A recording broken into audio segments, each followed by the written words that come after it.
Let's go down the meta hole. So, there's this video I put out. It's called Difficulty Begets Hot-Blooded Fandoms. The video is broken up into somewhat three segments. It starts off with a whole thing about how difficulty makes people care about a thing they like more because they had to put more effort to get into it. And then it breaks down into this long tirade about how shitty Fate and its fans are. Now, this part of the video is a joke. The end of the video then points out the fact that this part of the video is a joke. However, in spite of that, the joke is still misunderstood by a lot of the audience because they don't understand which part is the joke that the end of the video is talking about. Where the joke begins is precisely in the line where I state that the difficulty of getting into Fate is because visual novels are shitty. This is obviously retarded because thousands and thousands of people love visual novels. People love the Fate visual novel. But I go on and on about how shitty this visual novel is and how in order to get into Fate you have to bear with all this shittiness that obviously most people don't think is shitty or else no one would play the fucking game. That's why it's a joke. And it goes on because the real point here is just to shit on Fate, to vent over being upset that I got a bunch of shitty commenters on my Fate video. But of course, people can't tell which part of this is a joke and which part isn't. People are interpreting that the joke is like not that I'm saying incorrect things, but that I actually, believe that this stuff is all real, but me just like being an asshole is a joke. No, the whole thing is a joke. The point is that, again, no one could possibly have this opinion. It's so outrageous to say that anyone who likes Fate just likes shitty things or had to put up with this shitty game because But see, this brings me to the question. Why do I still pay attention to this? Why do I still read comments at all? I honestly don't know. I don't know why I do it. I don't know why. It doesn't make any sense. I mean, I think there was a period where I escaped it. I actually got away. I don't read comments on most videos anymore. I only read them on videos where I'm interested to know how it's going to be received. And before I started this journey around the country, I kind of got out of reading comments entirely. I wasn't really reading them much at all, except for on my Reddit board. And then, I guess because I came back and I'm sort of getting back into the swing of things, getting back into the swing of making videos and posting them, I was interested to see comments again. But they're worse than I remembered. Reading comments is just a bad time. And it's completely unnecessary. There's no reason to do it. All those negative comments, all the ones that are angry or misunderstand the point of the video, don't represent even the majority of the audience, much less the ones that actually matter. If they did, I wouldn't be in this house, this entire townhouse that I'm renting based entirely on Patreon money. Because I have so many people who enjoy my videos and care about them and understand them, who support the channel, that I'm able to live an entire life based on it. So obviously the other comments, they don't affect anything. They don't matter in terms of the grand scheme of things. And yet, because so much of making YouTube videos is reactive, so much of it is about this push and pull, this conversation that I'm having with the audience. But there's no way to tell. There's no way to rein it in so I'm only talking to certain people. There's no way to talk to an audience who will get it. And even when I say in the video, hey, this is a joke, people who watch the channel will get the joke, other people might not get the joke. And then people comment I'm one of the people who doesn't get the joke, and then they misinterpret it and extrapolate on it, I guess exactly what they're mad at me for doing to Fate. So, good on you guys. You won. You made the point. If you try to join into something and you don't understand it and you whine about it, you come off as a fucking asshole. So yeah, I guess that's why nobody enjoys the Fate video. But really, the problem is that I tried to reach the Fate fandom at all. I shouldn't have. I should have hidden it from them, because it's not for them. This bitching about Fate is not for Fate fans, who obviously are going to feel differently. They obviously aren't going to want to hear this, but it's not for them. It's not a video for people who like Fate. It's a video for people like me who think the Fate franchise is dumb and want to complain about it. You know, because they're sick of Fate fans. It's just unfortunate that the people who are going to watch a video called Fate Apocrypha every week are going to be Fate fans. I should just title it like, I mean, we're probably not going to continue the Fate Apocrypha series, because, fuck it. But I should have just titled it like, hey, fuck Fate, here's a video. You know, fuck Fate. If you feel that way, watch this, you know. Because I just hate. I have hatred in my heart. I'm a hateful man. I'm a hate machine. I hate lots of things and lots of people. I don't have good feelings for lots of people. I have good feelings for a few people, you know, the good ones. I got good feelings for the good ones. But fuck the other ones. Fuck all the other ones. The not good ones. Fuck them. I don't care what they have to say. I mean, I do care, but I'm trying to stop. I'm trying to avoid it. Put it out. Put it out of mind. I can shit on Fate all day if I want to. I'm just not going to read the comments. I'll just shit on Fate all day and not read the comments. There, victory. I've won. I've achieved nirvana.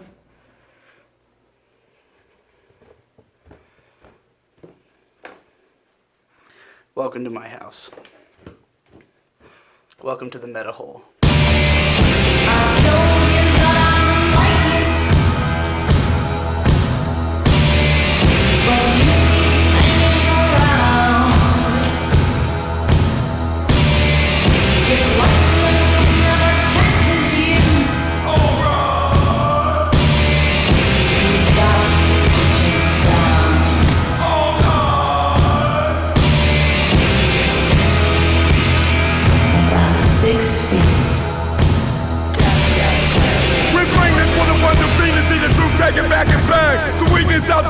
Welcome back to Alcohol on Sundays, the only alcohol review show that was canceled and came back thanks to sheer popular demand, only now it's embedded in the middle of the meta hole, I guess. I'm drinking Three Philosophers, my favorite beer, period. It's from Omegang, a brewery that's in New York, same state that I'm in. It's probably nearby, Copperstown, don't know where that is, but, you know, maybe I can go see the Omegang Brewery sometime. But these guys, you can find these beers up and down the East Coast. I think they might be available nationwide. I'm not sure. Yeah, in any case, they make craft beers. They've got a decent variety of them, but my favorite by far is Three Philosophers, which is a triple, or was it quadruple? Yeah, quadruple ale. I don't know what that means. It says 98% quadruple ale and 2% ale with chives added. So yeah, most importantly, it's like 9.5% alcohol by volume. Very strong beer. Might even be more than that. I really can't read with these fucking sunglasses on. 9.7% alcohol by volume. So pretty strong for a beer, and more importantly, it's fucking delicious. It's, how would I describe it? It's got a sort of light taste to it, not like light beer, but like, you know, it's not super bitter or super hoppy. It's bitter. It's a craft beer, but it's not dark. It's not gonna make your throat go like, ugh, you know. It's pretty easy to drink. For being 9.7% alcohol by volume, it is highly drinkable, which is more than I can say for a lot of beers at this level. And whereas Golden Monkey, which is pretty similar, I would say, to this, Golden Monkey isn't as flavorful. This has a much more full flavor, in spite, again, of being highly drinkable. Like, I would say most beers that are like 9.7%, you're going to get something like Arrogant Bastard or Dragon's Milk, which are much more of like sip beer. Like, take a sip and your whole fucking shit is fucked for a little while. This stuff, you can just, you can fucking get through it pretty quick. The only thing I don't like about Three Philosophers is that it's a little expensive. You're looking at $3 or $4 for one of this size of bottle. So, like, fuck. I bought a 4-pack and it was like $15. So yeah, they're a little pricey, depending on where you get them. Oftentimes you can find it in the giant bottles for like $12 or $13. But I splurge for it because I love it. It's fucking great, man. It's just delicious. It's just a fun drink beer, and again, gets you drunk really quick. So, I would say basically, if you like Golden Monkey, this is like Golden Monkey, but more flavorful. It's in the same realm as some of the other beers I've talked about.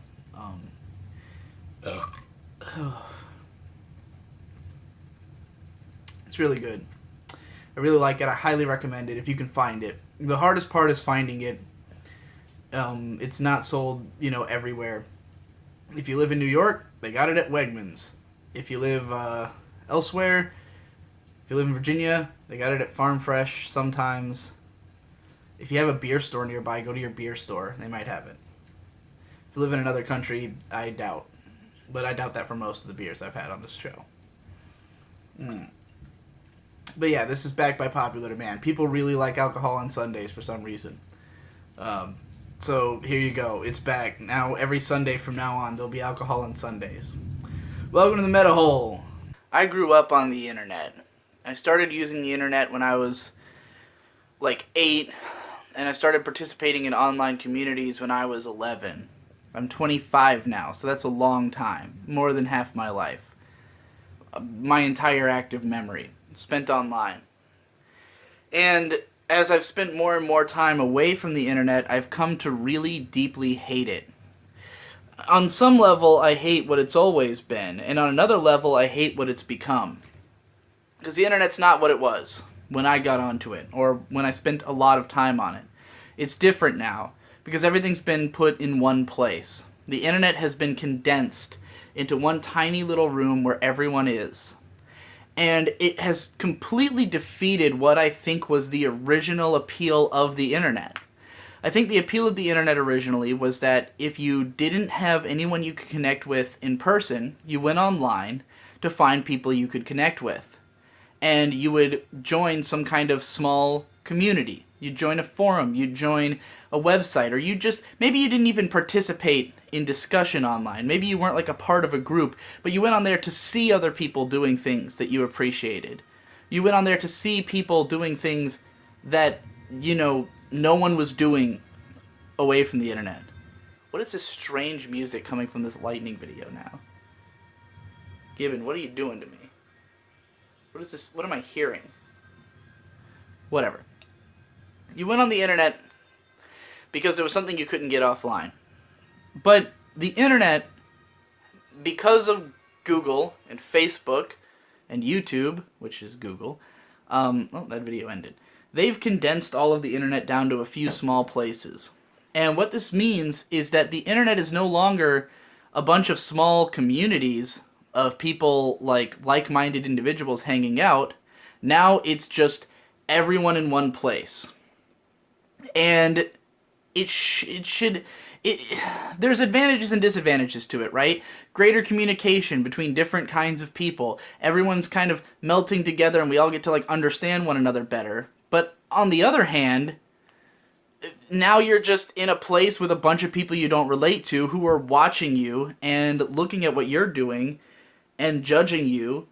And I mean, it's essentially the same thing as what we all hated about the offline world. If you were from a small town and no one in your town understood you, but they all understood each other. They were a community and you were an outsider. The internet was a place where you could find your kind of outsider and hang out with them.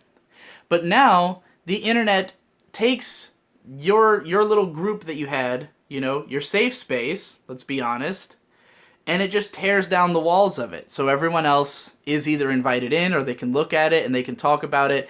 And you're expected to participate in this global community. You're supposed to be a part of this thing, and this thing has a complete identity crisis. It doesn't know what it wants to be. It constantly is casting judgment on itself, and like, the thing is, this is not good for us. This is not good for us individually. You know, like, there's an ideal. There's this idea of like everyone banding together, and we all agree on something, and it would be like that would end all conflict in the world.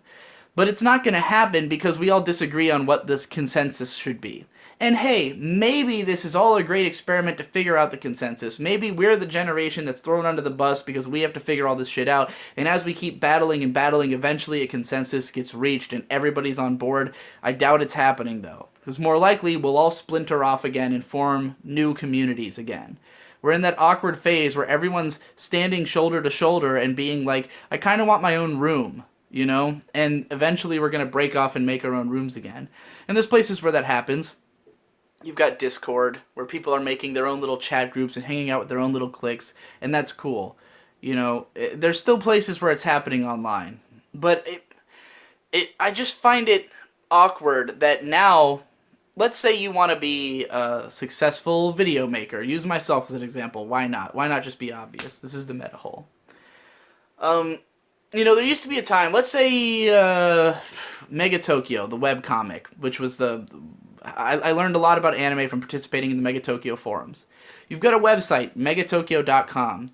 If you're not interested in Mega Tokyo, the webcomic, you're not going to the website. You're not going there because you're not interested.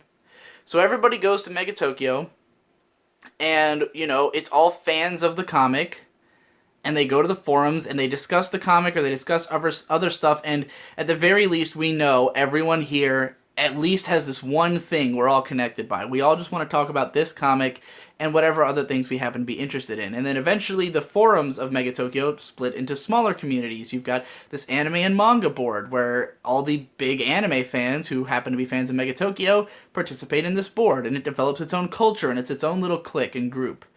And if you're an outsider to that group, if you come in and you don't get it or you don't appreciate it, you leave. You go somewhere else. You try to find another group. But now you can't have a website like that and have it be successful. You can't have, like, you know, the guy who made Mega Tokyo, if he tried to come out with that webcomic now, would not be successful. Because the internet has pushed everything into one place. So now you gotta be a YouTuber. You gotta be on YouTube. You gotta have a YouTube channel. You gotta be in there. And YouTube is everyone in one place. Everyone's here.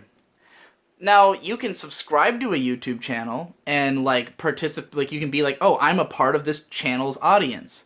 But the channel's audience is not its subscribers. It's all of YouTube. It's anyone who happens to go there. And everyone on YouTube is watching and judging and being a part of this. And there's no way to, there's no wall. There's no way to be like, hey, I've got my channel, and if you like my channel, stick around, and that'll be its own little community. Because we're all in this YouTube community. And that's why there's so much drama and so much attention paid to, like, who's who and what's what in the YouTube community. Because, you know, we're all under the same roof, even though maybe we shouldn't be. You know, I would be much happier. I know I would be much happier if DigiBro was a website. You know, and I'm not saying I don't want voices of dissent, people who disagree with me, people who want to argue with me. That's all fine. What I hate is that I'm being put into this bigger group that I have no interest in being in. I don't want to be part of the YouTube community. I don't want to be part even of the anime YouTube community, really. You know, I'd love it if I've tried a lot to change the anime YouTube community, to try to, like, you know, state what I wish it would be and what I want, and, like, try to get more people to do things more like how I do it. But, you know, I'd rather just have a community that's not the YouTube anime community, like a separate, here's my guys, here's my group, you know? And to some extent I have that with the procrastinators, and that's one of the cool things about the procrastinators, is that we have, like, our own sort of fan base and our own sort of clique. And granted, that's come with a lot of problems, because, you know, fans of one of our work might not be fans of the other of our work, but they're all PCP fans, and that becomes a problem for some people. But, you know, I'm kind of miss when the internet was about, meeting people who were sharing the same interests as you.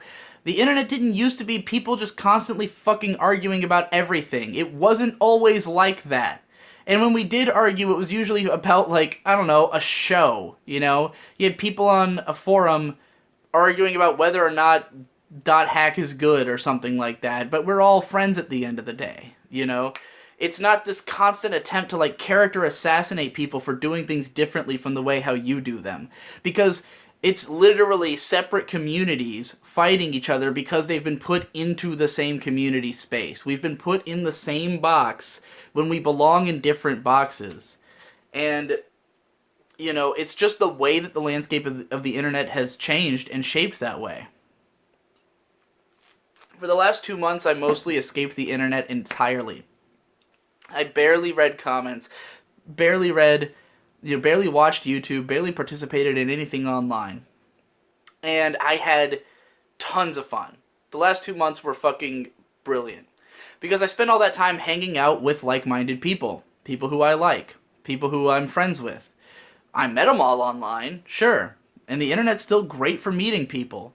But to me, the goal of the internet should be to meet people and then immediately get off the internet with those people. Find someone you like and get them off the internet as fast as you can. Because the PCP, we talk in a Discord group. We don't talk in one another's comment sections. We don't talk in a forum. We don't talk online in general because online sucks. We don't want to do it in front of an audience who's going to, fucking constantly try to involve themselves in the things we're saying. And this is also why, again, the PCP fandom can be a bit of a problem because, like, we all understand one another, and sometimes we bring up things about our personal lives or each other in the podcasts, but we're inviting people who aren't a part of our group of friends to now see the things that are happening in our group of friends and judge it and make their own calls about it. And it's, it can be a pain in the ass, especially the non-fans, the ones who aren't a fan of all of us, who are going to, raise hell and fucking be assholes. And I'd rather just be able to just talk to my friends, and the most fun I've had is over the course of these past 2 months, I've just been spending time with people I really love, I've spent a lot of time with my girlfriend, who I really love. I've spent time with Endless Jess and Best Guy Ever and Blind Skywatcher and Munchie and, some of my online friends like Econ, Nino. Like, these people are fun to hang out with. They're fun to spend time with because they're good people. They're people who understand me and who we can communicate with each other. And I've had more fun talking to those people than I would ever have in a comment section or on Twitter, where everything I say is going to be responded to by somebody whose opinion I don't want to hear, who isn't thinking the same way I am, who is, coming at it from another community and doesn't get where I'm coming from. Am I saying I want a safe space? Yes, I am saying that. We all want that. Why would you not want that? Nobody wants to be constantly surrounded on all sides by enemies, by people who are trying to fuck with you. Like, it's not going to help you. It's just going to make you miserable, Might make you better at arguing, but it's going to make you miserable. So, if you can escape all that, you can make it to a better place, the outside world, where your friends are. Keep hearing noises from the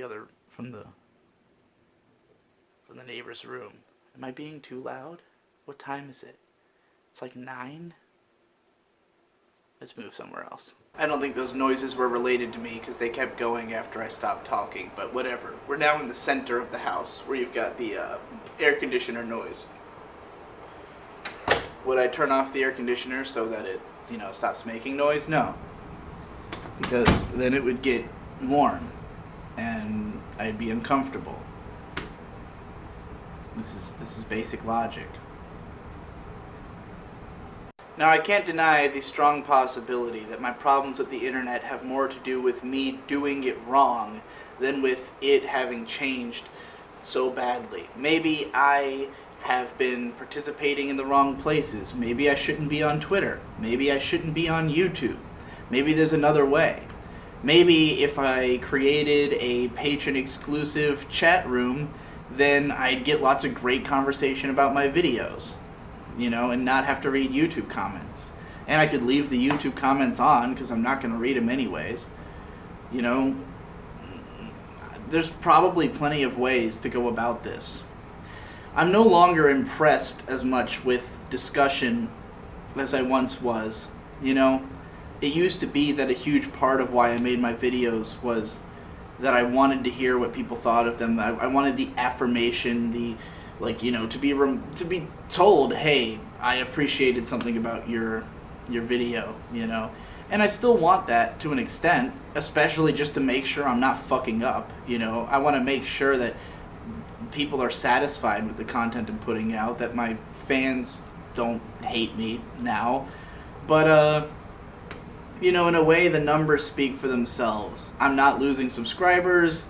My like ratios are still good. My Patreon's still healthy. So, I only need so much affirmation. And when you have to weed through all the bullshit, all the trolls, all the garbage comments, all the people who don't understand, who are just popping in because they heard there was controversy, wading through all that to get to the good stuff is not worth it, when I can just completely ignore it all and just stick with the good stuff. There's a lot of people who find that to be somehow cowardly, or like, oh, you can't take criticism. Well, no, I can't take criticism. Why should I? Why should I take criticism? But you're a critic. Yeah, and I don't send my videos to anybody who I criticize. There's such a huge difference that seems to be misunderstood by a lot of people between leaving a comment on a video and making a video about something. Because when you make a video about something, the ball is not even in the other person's court. Reki Kawahara's never seen my videos about SAO, nor would he care. I don't send these to people. I make videos critiquing things for my audience and myself. When people come in and criticize me, they're just stepping into my fucking space and telling me I'm a piece of shit. Why would I abide that? Why would I want that?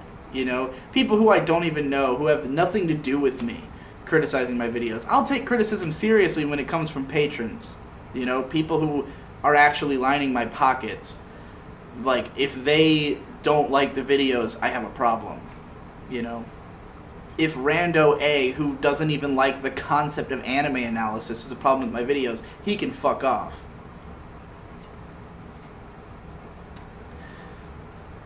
People have it so up their, people are so up their own ass about this idea that, like, oh, you're on the internet, so you have to be ready to be hated by people. You have to be ready for shitty comments. You have to participate in that. You don't have to participate in that. You don't have to. It's not in your job description. It's not part of what it means to be a YouTuber. It's not part of being online.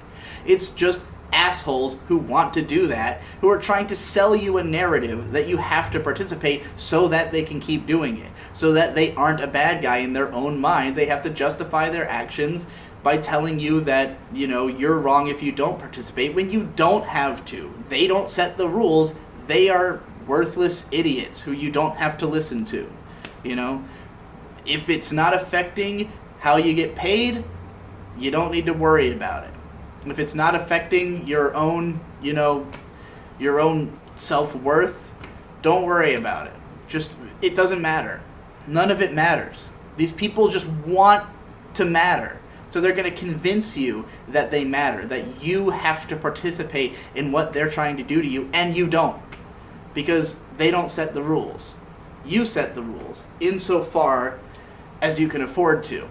If you can't afford to distance yourself from the internet and your audience, if you can't afford to be a dick to people and tell them to fuck off, you might be in for some harder times. But I feel like I can afford it. So fuck them.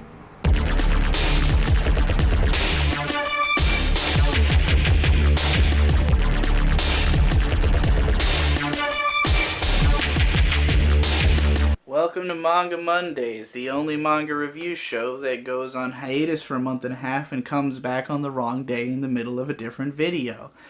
Today we're going to talk about the worst manga I've talked about on this show, Wada no Hara and the Great Blue Sea. I have not read all of this. You can see my bookmark. That's the front cover. I don't know if I can make it through this, or I don't know if I want to bring back Manga Mondays on a manga that I think is not worth reading and don't recommend. I picked this up because it's fucking adorable artwork. This is the cutest looking thing ever, and they gave it a pretty swank release. Seven Seas is in this weird place where, half of their manga look like total shit, and the other half look amazing. Like, Galco and Kindred Spirits on the Roof look fantastic. This looks fantastic, and then some others, like Bloom Into You, looks terrible. But anyways, this manga is based on a video game. And I was expecting it to be kind of like Kindred Spirits on the Roof, like some kind of tie-in sub-story or some shit like that. And when I was reading this, I thought it was a sequel at first, because it makes no fucking sense, and it makes no attempt to explain itself. It just kind of jumps in media res into a story that seems to be taking place after the major events of a previous story, and it seems like it just expects you to know who these characters are and to have a connection with them, so I thought it's a sequel. And then I looked it up, and the game it's based on, which is a fucking RPG Maker game, just like some freeware, adventure story game, mostly story-driven game, and it's the exact same plot. This is just an adaptation of the video game. Now, I don't know if this made more sense as a game, or if it's just, I don't know, dumb. I don't know what it is. I don't know if this picks up later. It seems like it's heading towards some kind of gruesomely bloody war. I read online that there's it gets real edgy and dark in spite of the fact that the artwork is fucking super cutesy and adorable. But it makes no fucking sense. And it wastes a lot of time.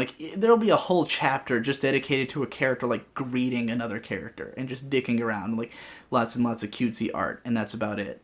And I don't know. I'm trying to, if this thing is big, it's 2 full volumes, and reading it a chapter at a time, I've had no interest in continuing. Every time I've picked it up, I've just been oh, this sucks. This sucks. This sucks. The only thing I like about it is that the artwork is fucking adorable, and the characters have these super deformed faces that look like this, that it goes into, constantly. And the thing is, the art is very cute, but, it's really 4 or 5 faces that repeat indefinitely. Everything looks the same. Every page looks the same. So there's not a lot of dynamism to it or anything. Sometimes it's hard to even really tell what's going on. It's just a bunch of cute characters. Look, this is fucking adorable. That's great. But, I don't know how, there's nothing to connect. I don't care about any of these characters. None of them seem interesting. They just kind of repeat gags. It feels like a mid-2000s anime where all the characters are just very one note, they're all flat, two-dimensional. The story doesn't seem like it's going anywhere interesting. It's weirdly edgy in spite of mostly being a bunch of adorable shit. So, yeah, I don't know, man. I don't know if I can read all of this. I mean, I'll try to finish it, but, I want to do Manga Monday. I want it to come back on Monday, and the thought of this being, not only this being the first thing I cover, but trying to finish this by Monday, I just was not into. I don't like this book. I don't recommend it. So, yeah, Manga Mondays will come back with hopefully something less, utterly abysmal. I don't know why this was published. This is $16. It says it's based on a cult favorite computer game, but when I Googled it, I got barely information about it. It's if this is a cult favorite, it's a small cult, and favorite might be a stretch. I don't know why this happened, but it's cute. It's cute to look at. I mean, look at this. Look at this first insert. I would have rather just bought a print of this for $15, a full-size print, than actually having bought this volume. I mean, at least it'll look good on the shelf. I can say that. It's not ugly. It won't be an ugly reminder of $15 wasted, but On a broad, universal scale, the truth cannot be spoken for, because none of us have enough information to interpret it. None of us know the real truth of anything. We can't get to the heart of the matter, because we just don't have the knowledge or the means to get to it. And on every smaller level, everyone disagrees about what the truth is. So who's right? You can prove things, you can look at evidence, you can use facts, and that's a good way to build a society. It's a good way to make it through basic everyday shit. But, you can't prove anything on a grander scale. Like, let's say we all, we love science. We love to say, oh, science is the answers to everything. But, we literally cannot prove that any, religion is wrong. They are wrong, because they were all just made up by people. Why would any of this shit be the correct answer? But we don't know what the correct answer is. Maybe there's something else that's beyond our ability to understand. There's just no way to prove anything. But everyone thinks they're right, and everyone argues with each other. And in my experience online, it's constantly, when you're on the level that I am of number of comments, the number of people responding to your work, you've got 10 people telling you wrong for different reasons that contradict each other all the time, every time. Like, for instance, this Fate video that I was bitching about at the start of this video. There are people with arguments about why me or Best Guy Ever are stupid that contradict one another. Someone will say, you fucking idiot, it's like this. And then the next guy says, you fucking idiot, it's like this. And those two contradict each other. I don't know who's right. They both claim to be Fate fans who know everything about the franchise. But their ideas contradict each other. I don't know who's right. This is constant in my comments. This is why when people say, you can't take criticism, my criticism is misguided and unclear, and all of it contradicts each other. Someone will tell me, no one will like this kind of video, in between 10 comments telling me how much they like the video. What criticism do I take seriously? You're all noise to me. It's all noise. The only thing that doesn't lie to me is numbers. And that's why I always say, as long as the patrons like it, that's all that matters. Because the patrons literally, if they don't like it anymore, they unpatron, and I can't afford my lifestyle. Not even that they're right or wrong about their opinions. All that matters is that they like the videos enough that they will keep paying for them. Because if they don't, that's the only thing that can kill me. The only thing that could affect me. And even then, I can just find another audience. There's always somewhere to go. But trying to listen to all your critics, it's like they all have their own ideas about what's good. So you might as well just listen to yourself. What do you think's good? What do you think you should be doing? How do you think it works? If people tell you it doesn't work that way, you go, well, I'm pretty sure it does. And enough people agree with me that I can keep having the opinion I have, so fuck off. Have your opinion elsewhere.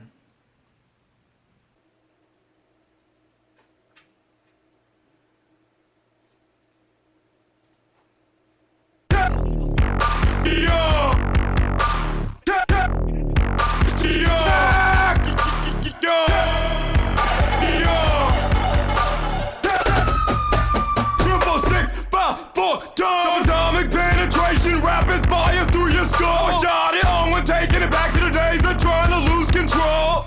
Swerving in a blaze of fire, raising through my bones. Oh shit, I'm feeling it. Take you on. Hell yeah, fuck yeah, I feel like killing it. Take you on. Alright, that's not what it's like to experience. Take you on. Out of the blue, wind through the bag, door coming through like fuck. What was that? Pain on the nose, but it made me feel so heated. How we creeping out, showing you jazz. Alright, welcome to the grand finale of Vinyl Fridays, the show that 3 people really want to come back and nobody else cares about. So we're just going to go through them all. Hokey Fright, this is one of my favorite albums. It's Aesop Rock and Kimya Dawson, a folk singer and a rapper, both who are really good, and they collaborate and make lots of interesting, very adorable songs. just about like fucking all kinds of shit. Like really every song's completely different. And they're all really good. I especially recommend Zombie Cafe, one of my favorite songs of all time. TV on 10, I did a whole video about it. You know, it's all good. Listen to this album. If you like anything, it's a great album. Let's see here. What else we got? Fucking Baths, Obsidian. This is like electronic, super moody music. Sometimes it can be a little dancey, and sometimes it can just be weird. It's sort of a... I don't know. It's like an electronic singer-songwriter album, I guess. The song Miasma Sky is a masterpiece. Ironworks is pretty good. No Eyes has been on my phone forever because it's like this really fucked up sex song in a way, or love song. It's like, it's about being in a relationship with someone who you don't really love, you just want to fuck them, and like being very upfront about that. So it's interesting. And also gay. So, you know, like the romances are gay romances, if that interests you. P-Lander Z. This isn't an amazing album, but these guys put on amazing live shows. They were at Otakon one year, and they put on a fucking phenomenal show. It's a Japanese punk band who are just really goofy. They dress in Super Sentai outfits and shit, and they have some pretty fun songs. The most memorable song by them is Too Many Mike, which is a song about there being, or So Many Mike, rather, which is just about how many people there are named Mike. Because they're based in New York, so they're, you know, they're familiar with America, and, lots of English lyrics and shit. I don't know. It's a pretty fun album. Got lots of skits. It's like about them journeying through space. Here we've got Fuck Off, Get Free, We Pour Light on Everything by the Silver Mount Zion Memorial Orchestra. This is the last hurrah for post-rock. If you like post-rock, this was the last great post-rock album that's ever been made. Because it did something new. It imbued lots of, like, punk sound into post-rock, like a very dirty production and like a more visceral, angry sound, and some rock flavor to post-rock as opposed to the glistening, you know, crescendo core that overtook the genre. Unfortunately, no one took influence from this and did it again, so post-rock is dead now. What next? We got Touche Amore with Is Survived By. This is some post-hardcore fucking shit that's just like, it's dreamy but loud and abrasive. You know, all the vocals are screamed, but it's got this sort of almost post-rocky sound to it, actually, but while being post-hardcore. I would say not so much like... This isn't as much the visceral post-hardcore of something like At the Drive-In. It's less angry and more ethereal and more like... not uplifting, because it's kind of depressing, actually. But it's got lots of interesting lyrics about, like, you know, the hardships of being a songwriter and drug abuse and shit. I really like the song To Write Content.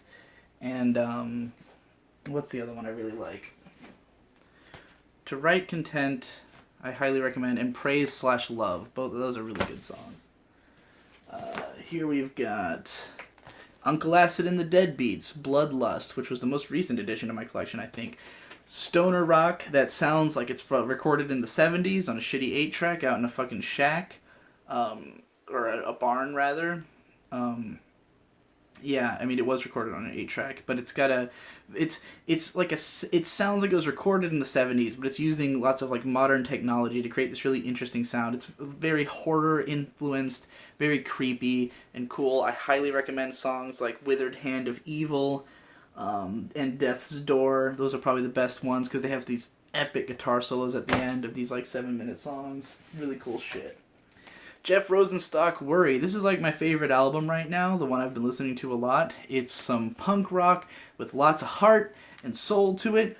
This is an interesting album because it starts off like sort of just a collection of random songs for the first half, but then the second half is like one giant, like this entire half of the album, all these songs just run right into each other. So it's basically like one 15-20 minute song that's comprised of a bunch of really short songs that are all really cool, and they bleed into each other really well. It's excellent, lots of fun stuff in there.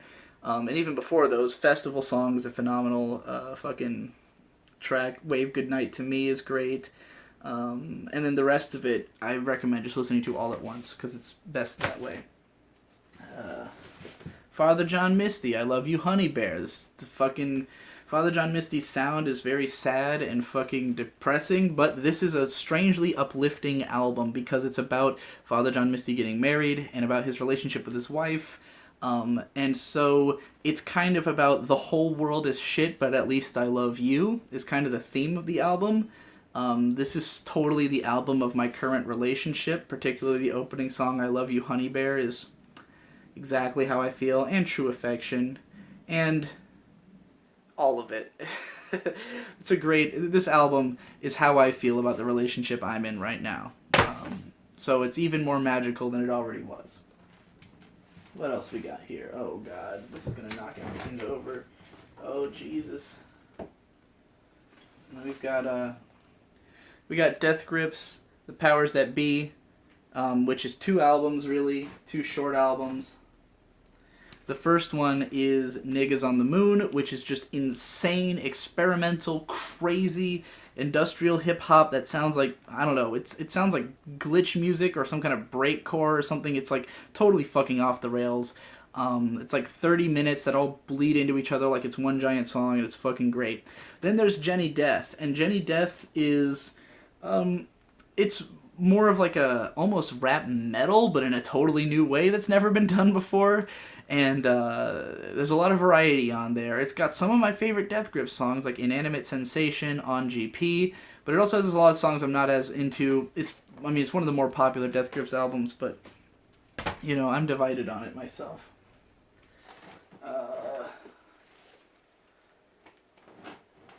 God. I'm gonna destroy everything. Flogging Molly, Drunken Lullabies. This is fucking Celtic punk. It's like Irish folk melodies mixed with punk music, and it's super memorable. The opening song, Drunken Lullabies, you've probably heard before. It's a classic radio hit. It's fucking great. Lots of great songs on here. The Rare Old Times, fucking What's Left of the Flag. This is just a great fucking hype album. Put it on when you're having a drunk party with people who like rock music. I'm just going to take these all down, and so I can go through them without this constant threat. Oh! We Cool, the other Jeff Rosenstock album, that's legit one of my favorite albums of all time. Really grew on me over the years as I listened to it more and more and continue to connect with it, particularly for the first, 6 songs, the first half. Is it 6? Yeah, 6 songs. Fucking You in Weird Cities is one of my favorite songs of all time. It's just this blistering punk rock song about all of your friends having moved away and you don't really get to see them, but when you listen to the music they produce, because it's all people who, you know, he used to be in bands with, you get that sense of being with them once again and just wishing to hang out with them. This is all very sad music, by the way, but in a fucking aggressive, cool way. Nausea is just about a day in the life of a fucking drunk asshole as his beers again alone, except that one's specifically about how all your friends have abandoned you and you're drinking by yourself. I'm Serious, I'm Sorry, which is this heart-wrenching song about seeing someone break down at a party and just not knowing what to do about it. This is a great fucking album. I love it. Death Grips, Bottomless Pit, their latest album. Honestly, I haven't been as into this album as most Death Grips because this to me feels like a Death Grips greatest hits. It's like a compilation of their sounds from all throughout their career, but none of it is the best of that sound throughout their career. I would say the best song on here is Hothead, which is the most unique and really felt like Death Grips going in a new direction, but none of the rest of the album sounds like it. Their new thing that they put out, which is this 20-minute insane fucking tape, sounds a lot more like Hothead, and it's really cool. But otherwise, some of these songs could, Spikes is about as good as anything on the Money Store, which it sounds like. Would have been, it sounds kind of like No Love Deep Web, but would have been one of the best tracks on No Love Deep Web had it been on there. You know, there's some good songs. Trash is good. 3 Bedrooms in a Good Neighborhood has an insane beat. But overall, this thing just doesn't have a good sense of flow. It just feels like a collection of Death Grips tracks from around their career. And I don't think it's a strong album. Good Kid, Mad City by Kendrick Lamar, one of the most critically acclaimed rap albums of the last decade. It's got tons of fucking fantastic songs that you can play in your car forever. It's got a deep, interesting storyline to it. Honestly, you should just watch Anthony Fantano's review of it. He says everything I would say and goes in depth. So, you know. I'm Like a Virgin Losing a Child by Manchester Orchestra, their first album. This is not an album I listen to much of, honestly. Like, I mostly have it because I bought it in a 3-pack of all of their albums. It does have some decent songs on there, like Wolves at Night, Now That You're Home, I Can Barely Breathe, I think is a good one. Maybe Golden Tickets? I don't remember. I haven't listened to it that much, but, you know, it's not nearly as cohesive as the albums that Manchester Orchestra would put out later, but you can see, you know, the origins of what would become their style, and their influences are more clear. Like, a lot of this sounds like Neutral Milk Hotel and shit, so, or, like, you can feel the influence of stuff like that, so, you know. To Pimp a Butterfly by Kendrick Lamar, the most critically acclaimed rap album of the last decade, probably. Another concept album with a lot to be said about it. Again, Anthony Fantano's review does a lot of good work. This one has the most killer singles of all time.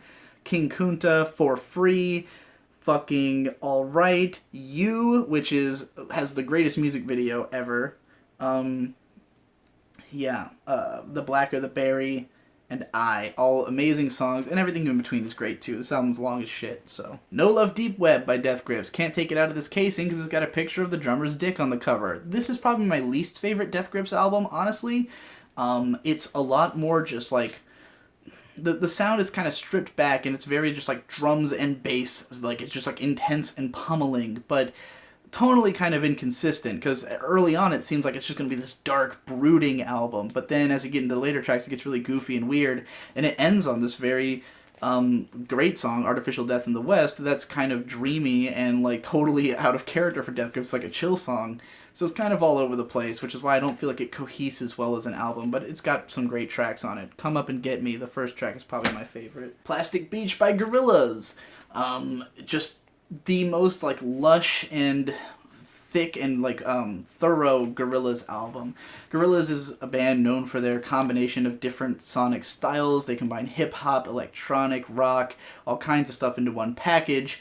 And over the course of their first 3 albums, they just keep getting more and more detailed and more dense and having more and more features until you get to Humans and it all falls apart and turns to shit. But this is still a great album. Lots of great features on here. Lots of great songs. I recommend giving it a shot. I love songs like White Flag,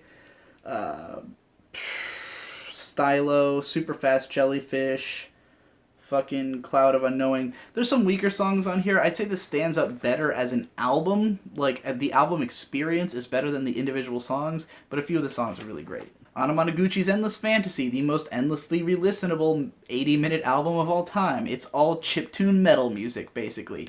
This is just power metal by way of video games, which is the nerdiest thing imaginable, but it's fucking great. The few songs with vocals are actually my favorites, Japan Air and,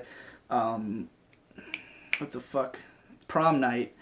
Both phenomenal pop songs that integrate with this, you know, this chiptune metal style. The final track, which is just a fucking emoticon, is amazing, and every song on this is super memorable and catchy and fun, and I've listened to this fucking countless times because it's such an easy throw on and go record. Touche Amores, To the Beat of a Dead Horse. I've only listened to this once, honestly. I picked it up just because I was so shocked to see it, and for cheap in a store. I'm sure it's good, but it sounded like I only listened to it on the vinyl, and it was peaking constantly. I don't know if that's because of the vinyl itself or the album. Coheed and Cambria and Keeping Secrets of Silent Earth 3. I talked about this extensively in my Coheed and Cambria rundown video. It's a great album with some of my favorite songs on it. Fucking Three Evils Embodied in Love and Shadow is a classic. Blood Red Summer. Fucking The Crowing. Fucking A Favorite House Atlantic, all amazing, like pop songs with a prog twist. Then there's the big epic prog songs like in Keeping Secrets of Silent Earth 3. Overall, just a really fun and great album. Clipping, their self-titled album, except that it has no vowels in it. This is like the craziest experimental rap album in that every song is totally different from the last. All of them use totally different like techniques for how the song is created. They use different sound palettes. There's a song where the rapper literally raps over an alarm clock on this album. It's got all kinds of shit and unique, interesting sounds. And some of my favorite songs of all time are on here. Body and Blood, Work Work, both fucking phenomenal. Summertime. That trio of songs is just fucking godly, and the whole thing just goes in such interesting directions. I don't love every song on this, but it's definitely one of the more intriguing albums ever made. Did I do one on Andrew WK's I Get Wet? Party songs? I think I did. I think I might have. Listen to it, it's great. Death Grips the Money Store, probably their most acclaimed album, the one that really got them popular. This is a simultaneously dark, heavy, intense, insane album with a strong, like, cyberpunk bent to it that's all about just, like, I don't know, painting this paranoid nightmare world of information technology overload. And it's really harsh and intense, but also has a lot of pop appeal, more so than any other Death Grips album, probably. It's got songs like The Fever and fucking I've Seen Footage and Hacker, which are very easy to get into, very fun poppy songs. Get Got, which is pretty fun, and Hustle Bones, which is one of my favorite Death Grips songs, if not my favorite, just because it's so fucking outlandish and loud and fun and pummeling. And then the rest of the tracks are just dark and fucked up and cool. It's like a pop album gone horribly, horribly wrong. So, yeah, check it out. The Age of Odds by Sufjan Stevens. My favorite Sufjan Stevens album because it's crazy dense with tons of fun shit, weird, long experimental tracks with just layer over layer of instrumental, tons of different electronic noises, tons of backup singers, tons of shit to create this massive sound. You know, even on songs where it is sparse and supposed to sound like sort of thin, there's just so many different noises going on, so much detail. Fucking Age of Odds, the song, 8 minutes of just these epic swells punctuating moments of relative silence. Fucking creepy Now That I'm Older, which is just this really dreamy, sort of off-putting song about growing older. Get Real, Get Right, which is a lot of fun. Fucking Vesuvius, which is like a volcano. I Want to Be Well, probably the best song on the whole fucking album, because it's just this song about being trapped in a hospital bed dying, which Sufjan Stevens was doing at the time, and he just starts screaming, like, I want to be well, I'm not fucking around, I'm not. And he just keeps repeating, I'm not fucking around, I'm not fucking around, as the music gets louder and louder and louder and more intense, and it's fucking insane. If you ever feel sick, listen to that song, it will represent your sickness perfectly. And then Impossible Soul, the 25-minute closing track of an already long as fuck album, which is just fucking epic. It's maybe longer than it even needs to be, but just because it's 25 minutes, you get this, I mean, this song had to exist. It's the kind of song that you listen to it and you think, this had to exist for music to be complete. And it's a great track. Rat King, So It Goes, one of my favorite albums of all time once again. A rap album that perfectly captures the idea of the streets of New York. There are countless rap albums about living in the streets in New York, but this one actually sounds like it. They went out of their way to create an album that would sound like the streets of New York, and then they rapped about that over it, from the perspective of a couple of very young but very talented rappers with very different styles who bring a lot of unique noise to this album. Every track is pretty good, but fucking Canal is the big banger opener. Snow Beach is my favorite, which is a 7-minute song with all these interesting like jazz samples going through, and it goes through like 3 different phases, and they're just talking about how fucking cold it is in New York, basically. So Sick Stories, which is the big single with King Cruel, highly recommended. Remove Ya, fucking banger of an anti-cop song. Songs that, as it goes, it gets more experimental, more out there, more about like spiritual ideas, and this idea of like food, like music as food and stuff is explored a lot. Bug Fights is really fun. This is a fucking great album. I love this album. And finally, Manchester Orchestra's Simple Math, the follow-up to Mean Everything to Nothing, which I did a video on before. This one is less of a cohesive feel of an album and more like every song is a different emotion. Each track has a sort of different color. and is different, a very different sound, but all of them are really fucking cool. They're just all really good tracks that capture certain emotions. You start with Deer, which is this quiet, subtle song that's heart-wrenching, and it's about just like being on tour and how that's fucking depressing. Then you've got Mighty, which is just like cuts in with this heavy-ass riff. I don't even know what that song's about. Pensacola is about touring through shitty towns, and it's very light and breezy, even though the lyrics are really depressing. April Fool, which is like a barn burner of like a fuck yeah, I'm the guy. You know what, like I'm a fucked up guy and I'm gonna embrace it. Virgin, which is this dark, seedy, fucking evil sounding song that you just gotta crank all the way up. Final track, Leaky Breaks, one of my favorites because it's 7 minutes long and just super chilled out, and it's just like the go to bed and fucking forget life song. So yeah, awesome track. That's the last of my vinyls, at least the ones I wanted to talk about. So yeah, there you go. Vinyl Fridays wrapped up. I think I could say that I'm a fan of logic, but I'm not really a fan of truth. You know, I'm not really a fan of this idea that there's like a truth. I mean, you've heard me rant endlessly about objectivity not existing, objectively good not existing at least. And just, you know, I think everything should have a logic. Everything does have a logic. Everything makes sense when you break it down. But it doesn't mean it's, like, true. You know, there's a difference between, like, the way I am makes sense if you look at the way I was raised. But that doesn't mean it's, like, that's who I am. It's just, like, there's a logic to it, but... And you can follow that logic and that helps you understand it, but that doesn't mean that you, like, get the truth. You follow the logic, but you don't get the truth. I don't think you can really get the truth. At best, you can follow the logic. And that's why, you know, when it comes to, like, opinion videos, it's really just about showing your logic, showing your work. How'd you come to that solution? You know? I don't know if that's why they want you to show your work in math so much, like... In every math class, it was always showing your work was more important than having the right answer. And, you know, in math, there supposedly is just a pure logic. You're supposed to be able to... This is all real. You know, these numbers are real. They make sense. But, like, they're not real. The number 1 is not real. It's a concept. You know, there is no... number 1 on like a universal scale. It's just something we made up to explain a thing. It has a logic. You can follow the logic, but there's no truth behind it. Because for all we know, everything is actually nothing and nothing is actually everything. You can't approach truth.